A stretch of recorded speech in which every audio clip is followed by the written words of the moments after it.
জানিস দোস্ত, আমি একটা গার্লফ্রেন্ড পাইছি, আল্লাহ নিজ হাতে বানিয়ে দিয়েছে। এমন গার্লফ্রেন্ড পাওয়া যায় না। আমি যা কই তাই শুনে, আর লাখে একটা, সেটাই আমার কপালে পড়ে গেছে। দেখ দোস্ত ফটিক, গার্লফ্রেন্ড নিয়ে কোনো কথা হবে না। গার্লফ্রেন্ড যদি পাই সেটা আমি পাইছি একখান, লাখে নয় কোটিতে একখান। আমি যা কই তাই হনে। দেখ দোস্ত, গার্লফ্রেন্ড নিয়ে আমার সাথে প্রশংসা করতে আসিস না, কারণ আমার গার্লফ্রেন্ড নিয়ে যদি প্রশংসা শুরু করি সকাল থেকে রাত হয়ে যাবে না, তারপরও প্রশংসা শেষ হইবে না। উরি আল্লাহ, মইরেছি আমি। কই তোর গার্লফ্রেন্ড কই? দেখা দেয়নি, আমার দেখা দেয়নি। আরে দেখবি কি রে, তোরা আমি নাম্বার দিতে, তুই ফোন দিয়ে দেখ। আননোন নাম্বার থেকে তো ফোনে উঠাইবো না, ফোন দিয়ে দেখ। Hello, hello.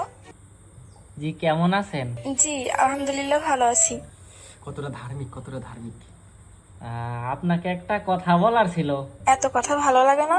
যদি কাজ করতে চান অডিও কলে 300, ভিডিও কলে 500 একদম।